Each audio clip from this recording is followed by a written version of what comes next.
وَأَقِيمُوا الصَّلَاةَ وَآتُوا الزَّكَاةَ وَارْكَعُوا مَعَ الرَّاكِعِينَ۔ رمضان شریف کی آمد ہے اور یہ بڑا ہی برکتوں والا مہینہ ہے، اور یہ جو آیت کریمہ بندہ نچیز نے بھی آپ دوستوں کے سامنے پڑھی کہ اللہ تبارک و تعالیٰ قرآن پاک کے اندر ارشاد فرماتا ہے وَأَقِيمُوا الصَّلَاةَ وَآتُوا الزَّكَاةَ وَارْكَعُوا مَعَ الرَّاكِعِينَ۔ تو اللہ تبارک و تعالیٰ اس قرآن پاک کی آیت کے اندر کئی چیزوں کا حکم فرما رہا ہے۔ اللہ تبارک و تعالیٰ فرماتا ہے وَأَقِيمُوا الصَّلَاةَ وَآتُوا الزَّكَاةَ وَارْكَعُوا مَعَ الرَّاكِعِينَ، اور نماز قائم رکھو، اور نماز قائم رکھو، اور زکوٰۃ دو، اور رکوع کرنے والوں کے ساتھ رکوع کرو۔ تو اللہ تبارک و تعالیٰ اس آیت کے اندر انجنکشنز آف اسلام کے اوپر بات کرتا ہے، حکم فرماتا ہے ہمارے اسلام کی ٹینٹس کیا ہیں، ہمارے اسلام کے ستون کیا ہیں، ہمارے اسلام کے انجنکشنز کیا ہیں، جن میں سے ایک ہے کہ انسان سب سے پہلے اس چیز پر یقین رکھے لا الہ الا اللہ، نہیں ہے کوئی معبود مگر اللہ، لا الہ الا اللہ محمد رسول اللہ صلی اللہ علیہ وسلم، اور حضور علیہ الصلوۃ والسلام اللہ تعالیٰ کے بندے اور اس کے رسول ہیں۔ اس کے ساتھ ساتھ ٹینٹس آف اسلام، انجنکشنز آف اسلام، قرآن پاک یہ فرماتا ہے کہ نماز قائم کرنا، 5 وقت کی نماز پڑھنا، یہ بھی مسلمان کے اوپر فرض ہے، زکوٰۃ دینا بھی فرض ہے، رمضان کے روزے رکھنا بھی فرض ہے، اور حج کرنا بھی ایک مسلمان کے اوپر فرض ہے۔ تو انہی چیزوں کے اندر سے، انہی انجنکشنز آف اسلام کے اندر سے رمضان کے اندر ہماری سوسائٹی کی کامن پریکٹس ہے کہ ہم زکوٰۃ نکالتے ہیں۔ ہم اپنے پورے سال کی زکوٰۃ جو ہے، کسٹمری پریکٹس یہ ہے کہ ہم رمضان کے اندر ہی یا رمضان کے قریب نکالا کرتے ہیں۔ تو اللہ تبارک و تعالیٰ نے قرآن پاک کے اندر ارشاد فرمایا وَأَقِيمُوا الصَّلَاةَ وَآتُوا الزَّكَاةَ وَارْكَعُوا مَعَ الرَّاكِعِينَ، اور نماز قائم رکھو، اور زکوٰۃ دو، اور رکوع کرنے والوں کے ساتھ رکوع کرو۔ سبحان اللہ۔ تو حضور علیہ الصلوۃ والسلام نے اس کے اوپر گریٹ ایمفسس دیا۔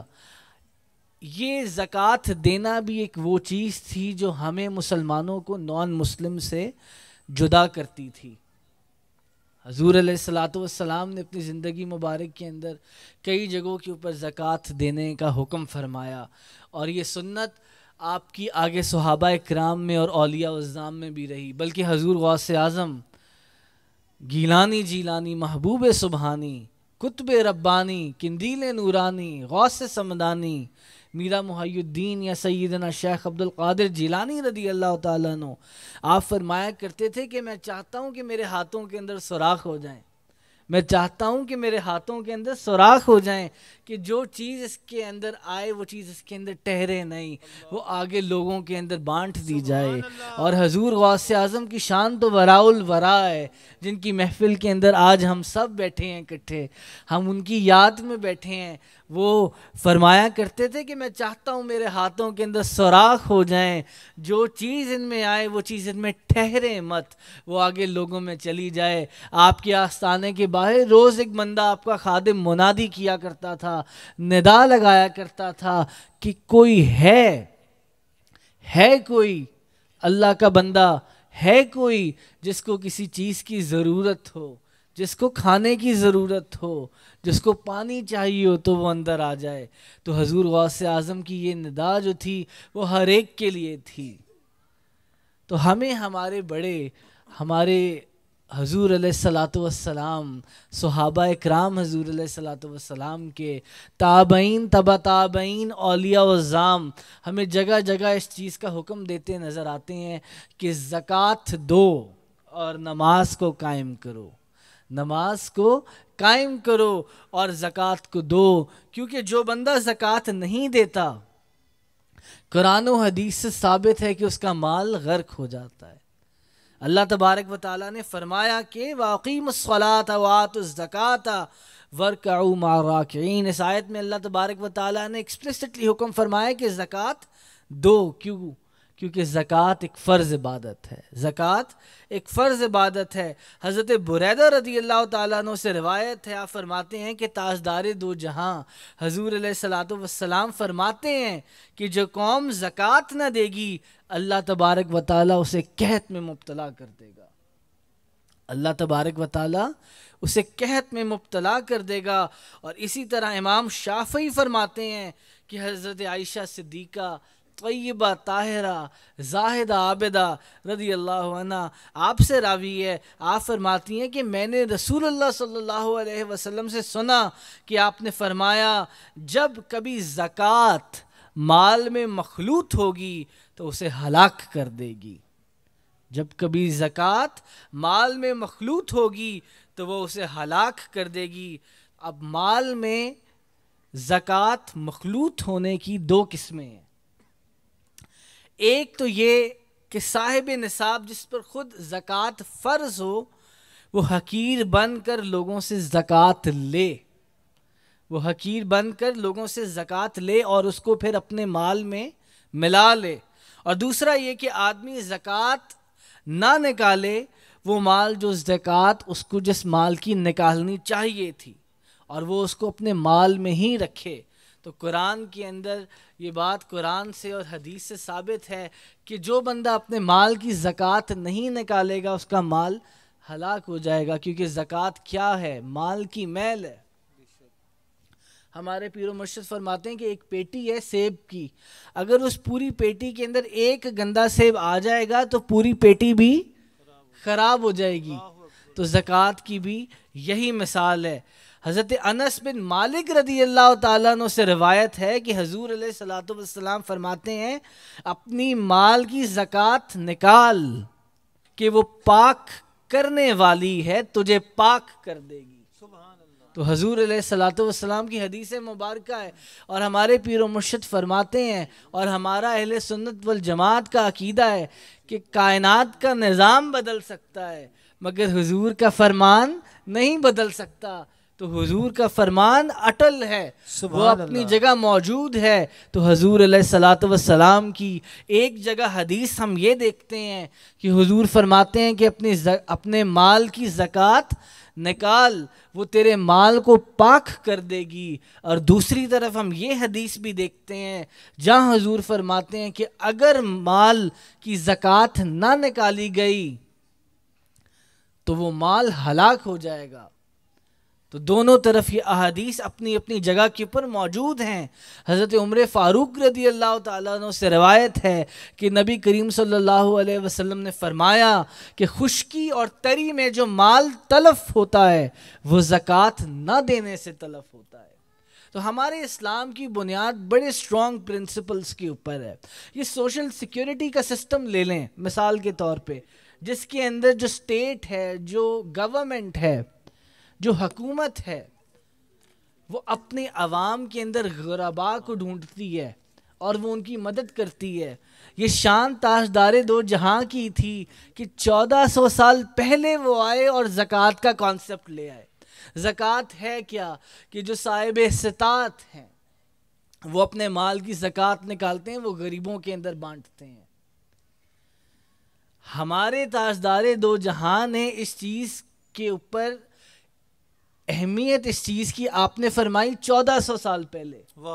تو ہم ماہر قانون کی حیثیت سے اگر آپ کو عرض کریں تو امریکہ اور انگلینڈ جیسے یورپ جیسے ممالک کے اندر 18ویں صدی کے اندر 1840 کے اندر غالباً امریکہ UK نے فیصلہ کیا کہ بھئی ہمیں بھی اپنے غریبوں کے لیے کوئی اقدامات نکالنے چاہیے، ہمیں بھی اپنے غریبوں کی مدد کرنی چاہیے۔ تو یہ وہ چیز ہے جو ہمارے حضور علیہ الصلوۃ والسلام کی شان ہے کہ حضور علیہ الصلوۃ والسلام نے جن پرنسپلز کو 1400 سال پہلے جن پرنسپلز کا آغاز فرما دیا، اور آپ نے جن اصولوں کی بنیاد 1400 سال پہلے رکھ دی، یہ یورپ کے ممالک ان اصولوں کی بنیاد آج رکھنے کی کوشش کر رہے ہیں. غالباً 18th امینڈمنٹ ہے، 1841 کے اندر غالباً امینڈمنٹ آئی تھی، جس کے تحت آفیشیل مینیفیسٹیشن کے تحت امریکہ، انگلینڈ، یورپ، ان ممالک نے فیصلہ کیا 1800 صدی کے بیچ کے اندر کہ جی ہمیں بھی اپنے غریب لوگوں کی مدد کرنی چاہیے. ہمیں بھی اگر ہمارے اندر صاحب استطاعت لوگ ہیں تو ہمیں بھی ان کے لیے کوئی قانون بنانا چاہیے کہ وہ اپنے غریب لوگوں کی مدد کریں. مگر یہ اصول جو یہ یورپین ممالک آج بنا رہے ہیں، ہمارے تاجدار دو جہاں 1400 سال پہلے بنا گئے تھے. سبحان اللہ. حضور علیہ الصلوۃ والسلام 1400 سال پہلے بنا گئے تھے. اللہ تبارک و تعالیٰ نے قرآن پاک کے اندر جگہ جگہ زکوٰۃ دینے کا حکم فرمایا ہے. حضور علیہ الصلوۃ والسلام نے جگہ جگہ اللہ تبارک و تعالیٰ کے اس حکم کے اوپر نشاندہی فرمائی ہے کہ زکوٰۃ بھی دو، خیرات بھی دو. اللہ تبارک و تعالیٰ فرماتا ہے جگہ جگہ کے اوپر.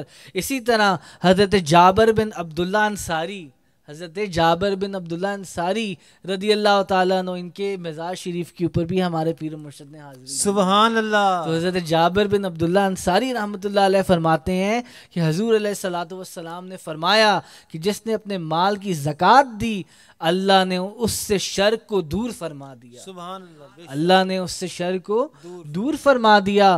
اور ہمارا یقین ہے کہ دنیا کا نظام بدل سکتا ہے مگر تاجدار دو جہاں کا فرمان نہیں بدل سکتا. بے شک.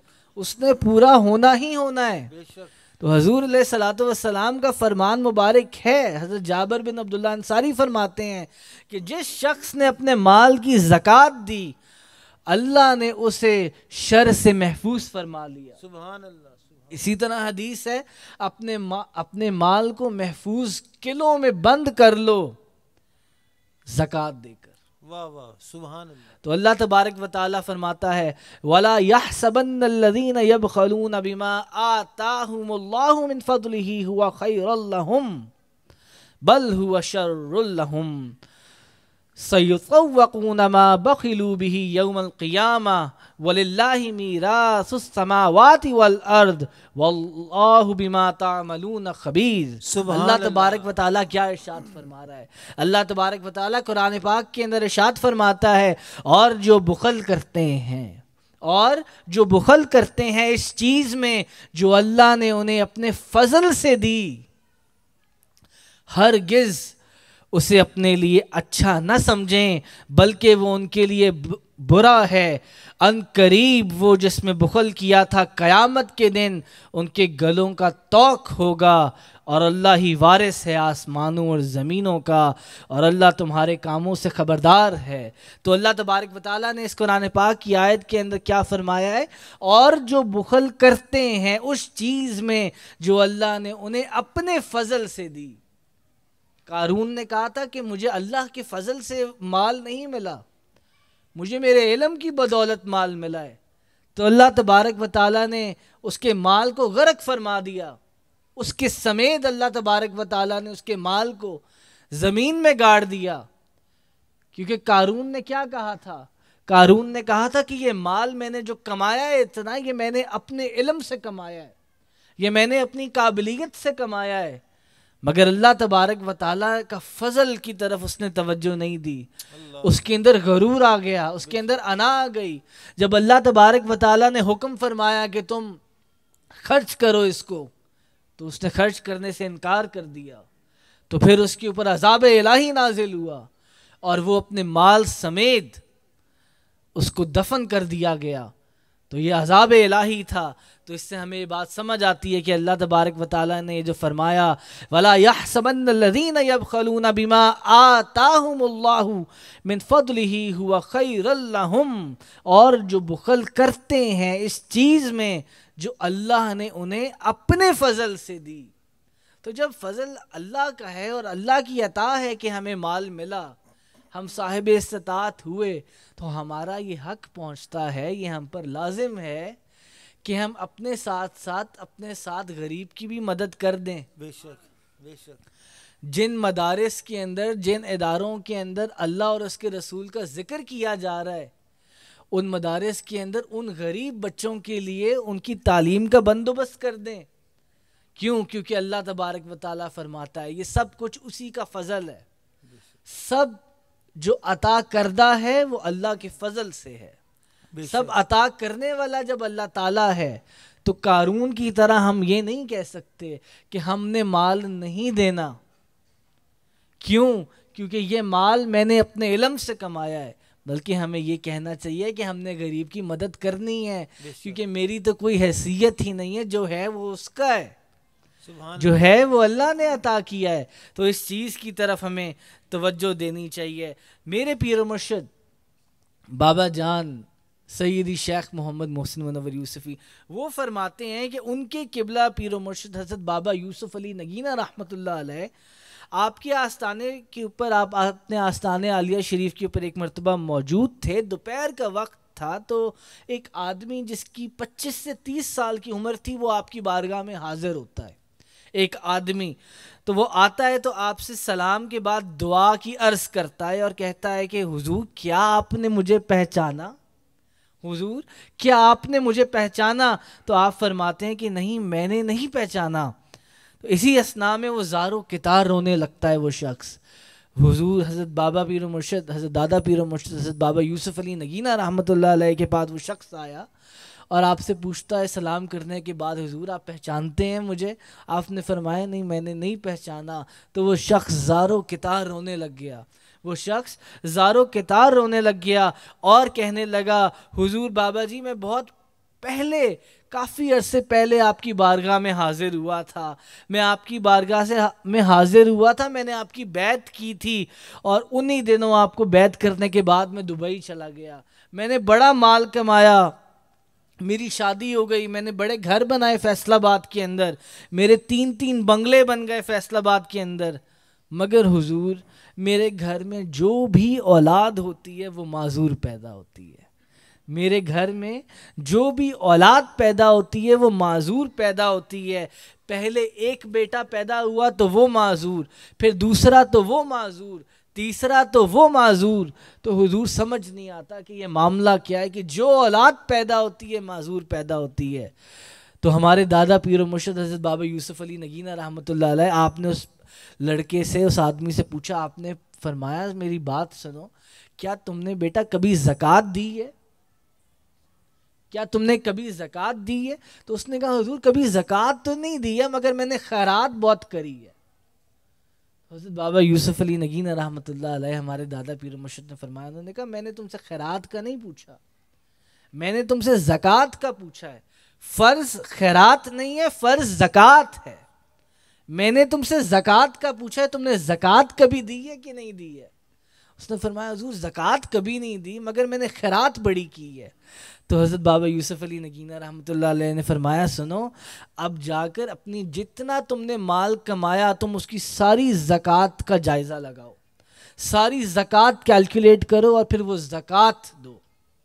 تو اس نے اس کے اوپر عمل کیا. تو اس مرتبہ کئی سالوں سے کوشش کر رہا تھا تو ایک کے بعد دوسری، دوسری کے بعد تیسری اولاد معذور پیدا ہو رہی تھی.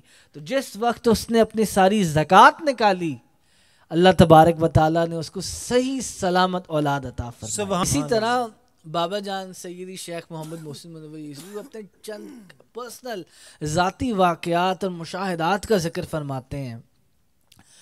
ہم یہ دیکھتے ہیں، ہم نے کئی مرتبہ دیکھا کہ بابا جان کے پاس بڑے لوگ تشریف لاتے ہیں، حضور ہمارا فلاں نقصان ہو گیا، ہمارا فلاں نقصان ہو گیا، ہمارا ایکسیڈنٹ ہو گیا، اگلے کو جیل ہو گئی، اولاد کے اندر کوئی معذوری کا مسئلہ آ گیا، بیماری کے ایشوز آ گئے. تو ہمارے پیر و مرشد سے ہم نے 2 ہی چیزیں سنی ہیں جو ہمارے پیر و مرشد فرماتے ہیں. سب سے پہلے وہ فرماتے ہیں بیٹا تم نے زکوٰۃ دی اور سود کا بتاؤ، تم سود تو نہیں لیتے. تو وہ بندہ جو سود نہیں لیتا اور زکوٰۃ دیتا ہے، ہمارے پیر و مرشد فرماتے ہیں کہ اللہ تبارک و تعالیٰ کے فضل سے اس کے اوپر مشکلات نہیں آتی. ابھی جیسے واقعہ بندہ نچیز نے آپ دوستوں کے سامنے رکھا، ہمارے دادا پیر و مرشد فرماتے ہیں ہمارے دادا پیر و مرشد کے پاس وہ بندہ آیا اور 25-30 سال اس کی عمر تھی. اس نے کہا حضور آپ کو بیعت کرنے کے بعد میں دبئی چلا گیا، میں نے بہت مال کمایا، میں نے بہت پیسے کمائے، میں نے 3 بنگلے بنا لیے فیصل آباد کے اندر، مگر حضور وہ رونے لگ گیا، کہتا ہے حضور ایک اولاد پیدا ہوئی وہ بھی معذور، دوسری پیدا ہوئی وہ بھی معذور، تیسری پیدا ہوئی وہ بھی معذور۔ تو بابا جی سرکار نے پوچھا بیٹا تم زکوٰۃ دیتے ہو؟ اس نے کہا زکوٰۃ نہیں دیتا، خیرات دیتا ہوں۔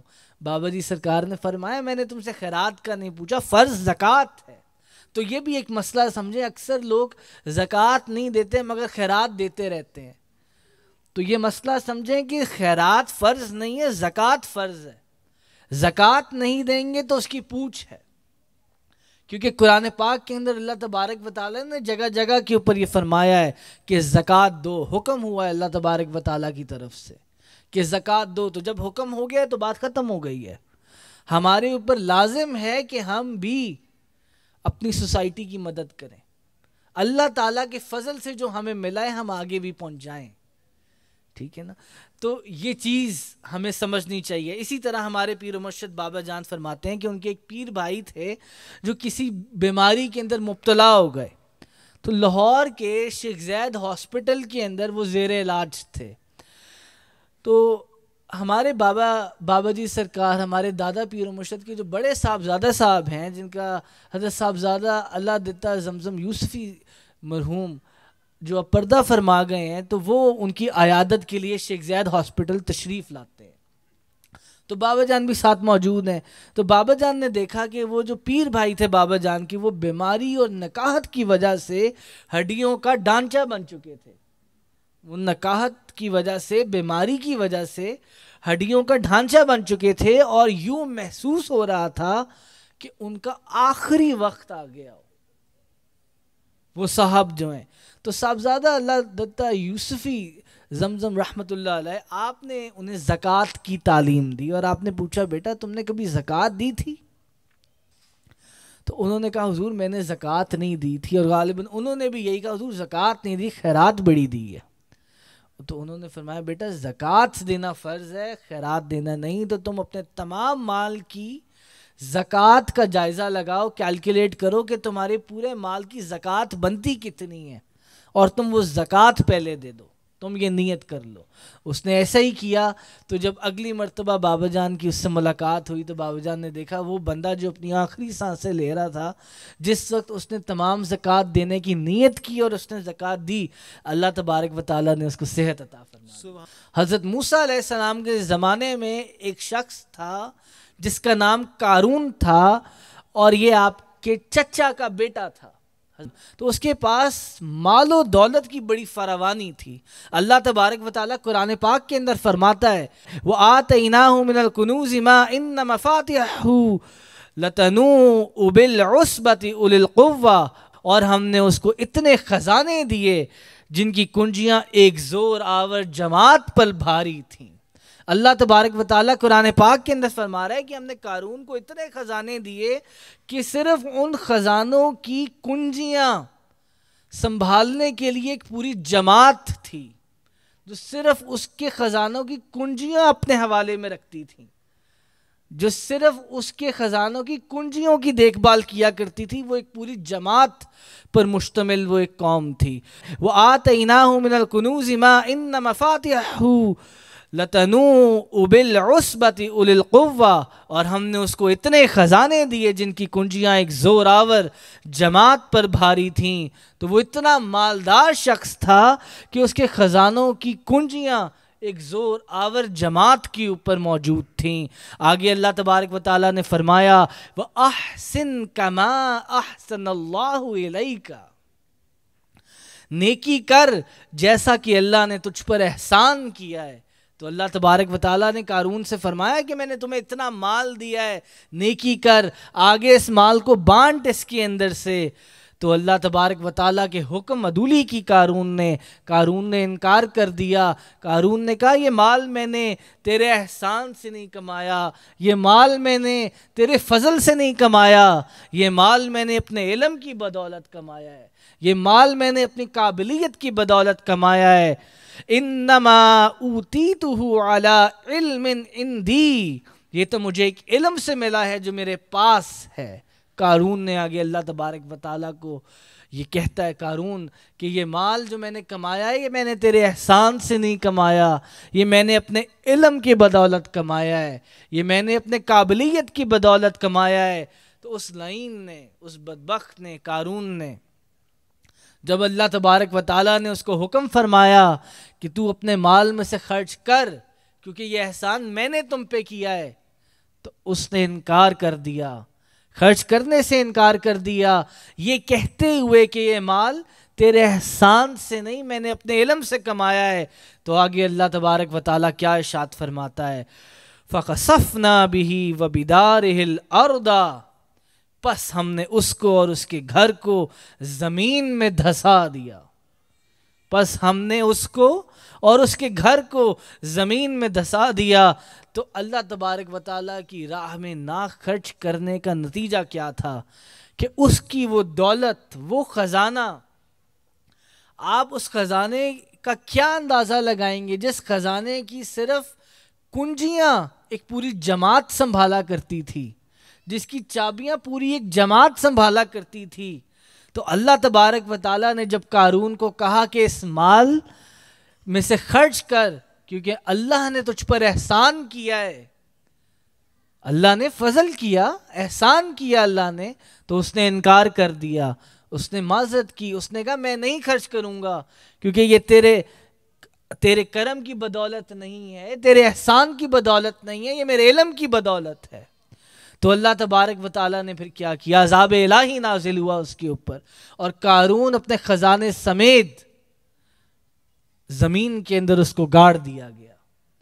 تو اس سے ہمیں یہ بات سمجھ آتی ہے کہ اللہ تبارک و تعالیٰ نے جب زکوٰۃ کا حکم فرما دیا ہے تو زکوٰۃ دینی ہے، صاحب استطاعت نے زکوٰۃ دینی ہے، ورنہ اس کا نتیجہ ہمارے سامنے ہے۔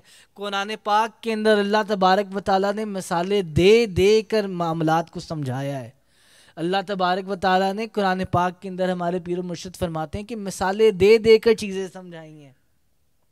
یہاں اللہ تبارک و تعالیٰ نے قارون کی ہمیں مثال دی ہے، یہ عبرت کا نشان ہے تاکہ ہم اس چیز کو سمجھیں کہ اگر صاحب استطاعت ہیں تو ہمارے اوپر یہ ضروری ہے کہ ہم اپنے مال کی زکوٰۃ نکالیں، ہم غریبوں کو زکوٰۃ دیں، جو زکوٰۃ کے حقدار ہیں ہم ان لوگوں تک ان کی چیز پہنچائیں، وہ چیز ہماری ہے ہی نہیں، اللہ تبارک و تعالیٰ کا فضل تھا، اس کا احسان تھا، اس کا کرم تھا کہ ہم نے مال کمایا، اب یہ ہمارے اوپر فرض ہے کہ ہم اس کی زکوٰۃ بھی دیں۔ اور زکوٰۃ ہم کس طرح دیتے ہیں؟ ہم غرباء کی مدد کرتے ہیں، ہم کسی کا علاج کرا دیتے ہیں، ہم دینی مدارس کے اندر، دینی کالجز، یونیورسٹی، سکولز کے اندر جہاں غریب لوگ قرآن پاک کی تعلیم حاصل کرتے ہیں ہم ان کی مدد کرتے ہیں کہ وہ لوگ جو قرآن کی تعلیم افورڈ نہیں کرتے، اداروں میں جانا افورڈ نہیں کرتے، وہ بغیر کسی ہدیے کے قرآن پڑھ سکیں۔ اور یہ صدقہ جاریہ بھی ہے، ساتھ ساتھ آپ کے جانے کے بعد بھی آپ کے نامہ اعمال کے اندر نیکیاں لکھتی جاتی رہیں گی۔ اور جیسے ہم نے ابھی آپ کو مثالیں دیں کہ حضرت بابا یوسف علی نگینہ رحمۃ اللہ علیہ کے پاس اس بندے نے کیا کہا، اس نے کہا حضور اولاد معذور پہ معذور پیدا ہو رہی ہے، اور جس وقت اس نے اپنے مال کی زکوٰۃ نکال دی اگلی اولاد صحت یاب پیدا ہوئی۔ اسی طرح دوسری مثال جو ہمارے پیر و مرشد فرماتے ہیں، ان کے پیر بھائی ہڈیوں کا ڈھانچہ ہو چکے تھے اور اپنی آخری سانسیں لے رہے تھے، جس وقت انہوں نے ہسپتال کے اندر یہ نیت کی کہ میں اپنے مال کی تمام زکوٰۃ نکالوں گا، اور انہوں نے اس کے بعد زکوٰۃ نکالی، تو اگلی مرتبہ جب ہمارے پیر و مرشد کی ان سے ملاقات ہوتی ہے تو وہ بالکل صحت یاب ہوتے ہیں۔ تو اس چیز کو ہمیں سمجھنا چاہیے کہ زکوٰۃ دینا بڑا ضروری ہے۔ حضور نبی کریم صلی اللہ علیہ وسلم کا ارشاد گرامی ہے کہ ہر روز صبح کے وقت 2 فرشتے نازل ہوتے ہیں، ہر روز صبح کے وقت 2 فرشتے نازل ہوتے ہیں، اور ایک فرشتہ کہتا ہے اللہم اعطی منفقا خلفا، اے اللہ سخی کو مالا مال کر، واہ واہ واہ، اے اللہ سخی کو مالا مال کر، اور دوسرا فرشتہ کہتا ہے اللہم اعطی ممسکا تلفا، اے اللہ بخیل کو برباد کر، اے اللہ بخیل کو برباد کر۔ تو سخی ہونا ضروری ہے۔ آپ دیکھیے ہمارا اسلام بڑا ہی خوبصورت مذہب ہے. سبحان اللہ. جب ہم قانون کی بات کرتے ہیں تو ہم دیکھتے ہیں کہ ہمارے تاجدار دو جہاں نے اللہ تبارک و تعالیٰ نے ہمارے حضور نے آپ نے 1400 سال پہلے غریب کا بھی خیال رکھا. واہ واہ. آپ نے غریب کی طرف بھی دیکھا. سبحان حضور نے جگہ جگہ غریب کی مدد کا حکم فرمایا. بے شک. سوشل سیکیورٹی کا کانسیپٹ جو ہے.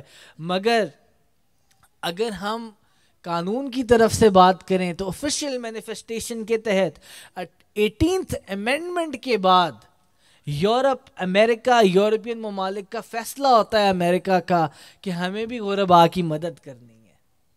ہمیں بھی اپنے مالوں کے اندر سے ایک پورشن جو ہے غریب کے لیے نکالنا ہے. تو سوچئے اسلام کا ویژن کتنا بڑا ویژن ہے. اسلام اللہ تبارک و تعالیٰ کا جو پیغام ہے یہ کتنا وسیع پیغام ہے. حضور علیہ الصلوۃ والسلام کا پیغام کتنا وسیع پیغام ہے. جس چیز کو آج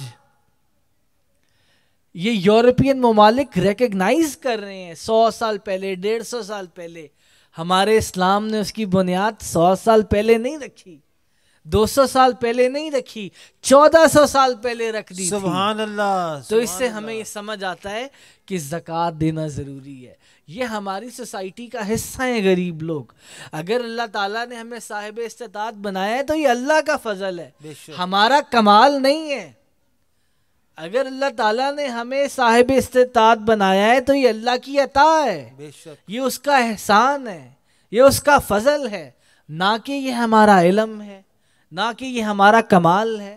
اس میں ہمارا کوئی کمال, کوئی علم, کوئی قابلیت نہیں ہے. قارون نے یہی تو کہا تھا کہ یہ مال میں نے اپنی قابلیت سے کمایا ہے, میں نے ایک علم سے کمایا ہے. جب اللہ تعالیٰ نے فرمایا کہ یہ میرا احسان ہے کہ میں نے تمہیں یہ دیا ہے, تو اس نے اس چیز کا انکار کر دیا. اس کا نتیجہ کیا تھا کہ قارون کو اپنے مال سمیت زمین کے اندر دھسا دیا گیا. تو غریب کی مدد کرنا, زکوٰۃ دینا بڑا ضروری ہے. حضرت حذیفہ رضی اللہ تعالیٰ عنہ فرماتے ہیں کہ جنگ یرموک میں جہاں بہت سے افراد مسلمان شہید ہو چکے تھے, ان میں سے ایک میرے چچا بھی تھے جو زخمی تھے. میرے چچا زاد بھائی تھے جو زخمی تھے اور وہ اپنی آخری سانسیں لے رہے تھے. وہ اپنی آخری سانسیں لے رہے تھے, آخری سانسوں کے اوپر تھے. تو دوران جنگ میں پانی لیے ہوئے میں اپنے چچا زاد بھائی کو تلاش کر رہا تھا. میں جب پہنچا ان کے پاس تو میں نے دیکھا کہ وہ کہیں زمین کے اوپر موجود ہیں بیٹھے, اور وہ اپنی آخری سانسیں لے رہے ہیں. تو میں نے پوچھا کہ پانی پیو گے, پانی پیو گے؟ اور غور کیجئے وہ اپنی آخری سانسوں کے اوپر تھے. میں نے پوچھا بھائی پانی پیو گے؟ تو اس نے کہا ہاں پیوں گا. اتنے میں دوسری زخمی نے آہ کی آواز لگائی. دوسرا زخمی جو پاس ہی تھا اس نے آہ کیا, وہ بھی اپنی آخری سانسوں پہ تھا. تو ان کے چچا زاد بھائی حضرت حذیفہ کے, انہوں نے کہا, جو خود اپنی آخری سانسوں پہ تھے, انہوں نے کہا مجھے پانی بعد میں دینا, پہلے ان کو پانی پلا دو, پہلے ان کو پانی پلا دو. انہوں نے ان کی طرف اشارہ کیا.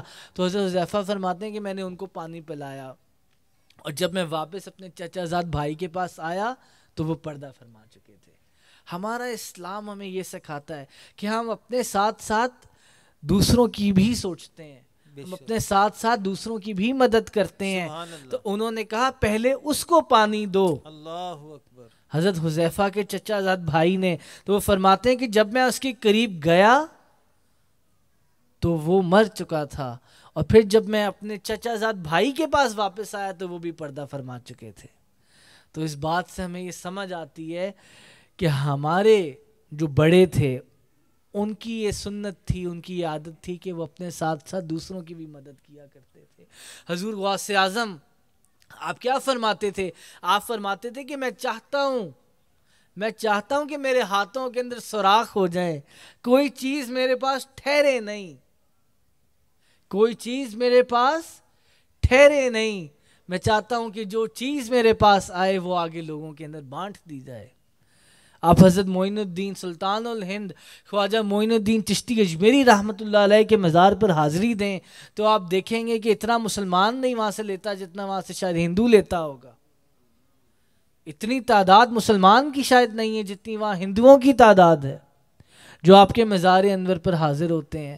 تو ہمارا اسلام ہمیں سکھاتا ہے کہ ہم نے مدد کرنی ہے غربا کی، بے شک ہم نے مدد کرنی ہے ان لوگوں کی، مگر ایک ہے خیرات، ایک ہے زکوٰۃ۔ خیرات فرض نہیں ہے، زکوٰۃ فرض ہے۔ بے شک تو جیسے ابھی ہم نے پیچھے آپ سے عرض کی، اس بندے نے کہا حضور میں نے خیرات بڑی کی ہے مگر زکوٰۃ نہیں دی، تو ہمارے دادا پیر و مرشد نے فرمایا کہ بے شک تم نے بہت خیرات کر دی ہے، فرض زکوٰۃ تھی، حکم زکوٰۃ کا تھا، تمہارے اوپر ضروری ہے کہ تم زکوٰۃ دو۔ تو جس وقت اس نے زکوٰۃ دی، اللہ تبارک و تعالیٰ نے اس کو صحت مند اولاد عطا فرمائی۔ سبحان تو حضور نبی کریم صلی اللہ علیہ وسلم کی حدیث مبارکہ ہے، آپ فرماتے ہیں کہ زکوٰۃ دے کر اپنے مالوں کو مضبوط قلعوں میں بند کر لو۔ بے شک حضور علیہ الصلوۃ والسلام کی حدیث مبارکہ ہے، حضور فرماتے ہیں کہ زکوٰۃ دے کر اپنے مالوں کو مضبوط قلعوں میں بند کر لو۔ تو جب بات آئے اسلام کی، تو یہ اسلام، ہم کیسے مسلمان ہیں، ہم کیسے امتی ہیں؟ حضور نے ایک چیز کا حکم فرما دیا ہے اور ہم پھر بھی عمل نہیں کرتے۔ حضور نے فرمایا نماز پڑھو، ہم نماز نہیں پڑھتے، جبکہ یہ حدیث اپنی جگہ موجود ہے کہ جس شخص کو پتہ ہے کہ نماز کا وقت ہو چکا ہے اور وہ جان بوجھ کر نماز چھوڑ دیتا ہے، اللہ تبارک و تعالی اس شخص کا نام جہنم کے دروازے پہ لکھ دیتا ہے۔ اللہ اکبر۔ اور اس کے آگے حضور نے فرمایا اللہ اور اس کا رسول اس شخص سے بیزار ہے۔ ایک تو ہے جہنم کے دروازے پہ نام لکھ دینا، ایک ہے جس سے اللہ اور اس کا رسول بیزار ہو جائے۔ وہ کیسا امتی ہوگا، وہ کیسا آدمی ہوگا جس سے اللہ اور اس کا رسول بیزار ہو جائے گا؟ یہ تو ایک امتی کے لیے عذاب سے بڑھ کر کوئی چیز نہیں ہے۔ اس سے بڑا عذاب کون سا ہوگا کہ اللہ اور اس کا رسول اس شخص سے بیزار ہو۔ حضور علیہ الصلوۃ والسلام کا حکم مبارک آ گیا ہے کہ اب نماز پڑھنی ہے، اللہ تعالیٰ کا حکم ہے تو پڑھنی ہے، مگر ہم لوگ اس بات کے باوجود ہم نماز چھوڑتے ہیں۔ اللہ تعالیٰ کا حکم اپنی جگہ موجود ہے، جگہ جگہ کے اوپر، جہاں وہ قرآن کے اندر نماز کا حکم فرماتا ہے۔ حضور علیہ الصلوۃ والسلام نے فرما دیا کہ جو شخص جس کو پتہ ہے کہ نماز کا وقت ہوا جاتا ہے اور وہ نہیں پڑھتا جان بوجھ کر، اس کا نام جہنم کے دروازے پر لکھ دیا جاتا ہے۔ حضور نے فرما دیا ہے تو لکھا ہی لکھا جائے گا۔ اب بعد میں اس کے اعمال کی وجہ سے وہ مٹا دیا جائے تو وہ ایک الگ بات ہے، مگر حضور نے کہہ دیا ہے تو نام اب لکھا جائے گا، اور اللہ اور اس کا رسول اس شخص سے بیزار ہے۔ اور آگے فرمایا کہ قیامت کے دن وہ شخص فرعون کے ساتھ ہوگا۔ تو یہ ٹینٹس آف اسلام ہیں، یہ جنکشنز آف اسلام ہیں، پلرز آف اسلام ہیں، جن کو اپہولڈ کرنا جن کا ہمارا فرض ہے۔ اللہ تبارک و تعالیٰ نے فرما دیا ہے کہ بھئی نماز پڑھو، زکوٰۃ دو، واہ بے شک تو بات ختم ہو گئی ہے۔ نماز بھی پڑھنی ہے، زکوٰۃ بھی دینی ہے۔ سبحان اور ہم اللہ۔ کیسے امتی ہیں؟ حضور فرماتے ہیں کہ نماز میری آنکھوں کی ٹھنڈک ہے۔ اللہ اکبر۔ یہ بات جانتے ہوئے بھی ہم نماز چھوڑیں گے؟ جو ہمارے محبوب کی آنکھوں کی ٹھنڈک ہے ہم اس کو کیوں چھوڑیں گے؟ جو چیز ہمارے حبیب کی آنکھوں کی ٹھنڈک ہے، ہم کیسے امتی ہیں کہ ہم اس کو چھوڑیں گے؟ حضور تو، اگر آپ حضور کی زندگی کو پڑھیں، حضور تو جگہ جگہ پوری رات زاروں کے تار آپ رویا کرتے تھے۔ کس چیز کے لیے؟ اپنی امت کے لیے۔ پوری رات آپ زاروں کے تار روتے تھے۔ اللہ تعالیٰ سے کیا دعا فرماتے تھے؟ میری امت کی بخشش۔ حضور تو ہمیں ہر جگہ یاد رکھتے تھے، کیا ہم حضور کے پیغام کو ہر جگہ یاد رکھتے ہیں؟ حضور نے فرما دیا نماز پڑھو، کیا ہم نماز پڑھتے ہیں دل سے؟ حضور نے فرما دیا زکوٰۃ دو، کیا ہم میں سے سب لوگ زکوٰۃ دیتے ہیں؟ تو جو صاحب استطاعت ہیں، زکوٰۃ دینا ان پر ضروری ہے، یہ فرض ہے، یہ کوئی نفلی عبادت نہیں ہے۔ تو اس لیے حضور علیہ الصلوۃ والسلام نے فرمایا کہ زکوٰۃ دے کر اپنے مالوں کو مضبوط قلعوں کے اندر بند کر لو۔ اسی طرح میرے بابا جان اپنا ایک ذاتی واقعہ، میرے بابا جان اور میری ماں جان جو ہیں، وہ اپنا ایک ذاتی واقعہ مسجد نبوی شریف کا ذکر فرماتے ہیں۔ سبحان اللہ۔ وہ فرماتے ہیں کہ وہ ایک مرتبہ کافی عرصہ پہلے، کوئی 10-15 سال پہلے ہوا یہ کہ وہ رمضان شریف کے اندر ہی وہ عمرے کے اوپر تشریف لے کر گئے۔ سبحان اللہ۔ تو عید کی نماز، اب آپ اندازہ لگائیے کہ عام وقتوں کے اندر ہی، عام اوقات میں ہی مسجد نبوی میں بڑا رش ہوتا ہے.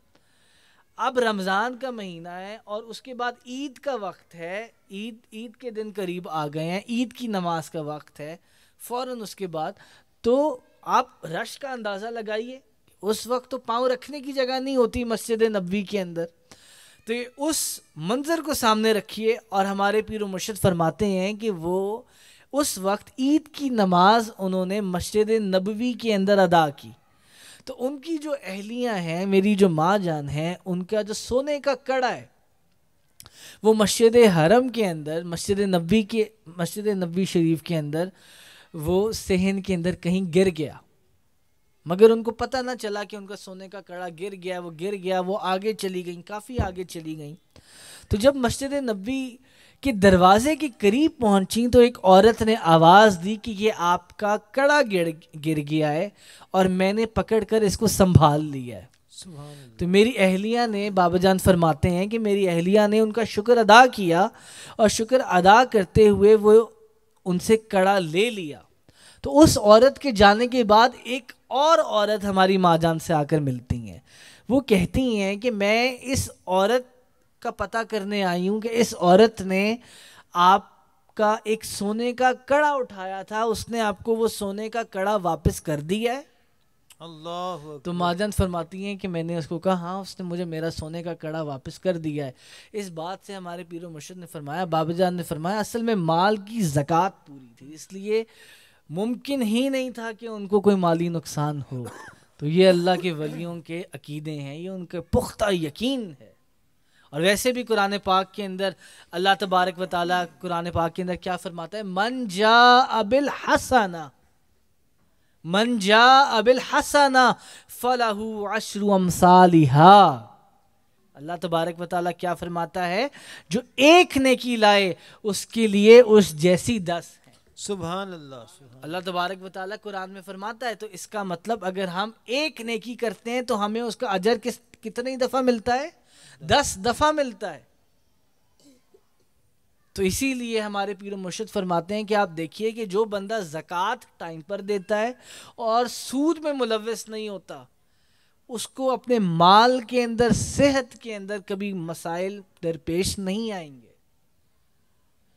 اور بات یہ کہ یہ دین سے محبت کی بھی بات ہے.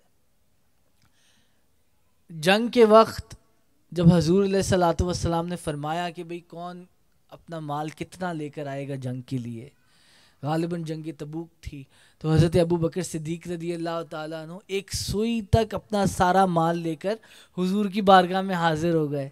تو حضور نے پوچھا ابو بکر پیچھے کیا چھوڑا؟ تو حضرت ابو بکر صدیق نے فرمایا حضور اللہ اور اس کا رسول چھوڑا. سبحان اللہ. سبحان اللہ. حضور اللہ اور اس کا رسول چھوڑا. واہ واہ واہ واہ. تو اصل میں یہ دین سے محبت کی بات ہے، یہ درد کی بات ہے. جب اللہ کا حکم ہو گیا ہے تو ہو گیا ہے، جب حضور علیہ الصلوۃ والسلام کا حکم ہو گیا ہے تو ہو گیا ہے. حضور نے کیا فرمایا کہ اپنے مالوں کو مضبوط قلعوں میں بند کر لو زکوٰۃ دے کر. تو اس سے ہمیں یہ بات سمجھ آتی ہے کہ مال کو محفوظ اگر کرنا ہے تو زکوٰۃ دینا ضروری ہوگی. تو اللہ تبارک و تعالی ہمیں حق بیان کرنے، اس پر عمل کرنے کی توفیق عطا فرمائے.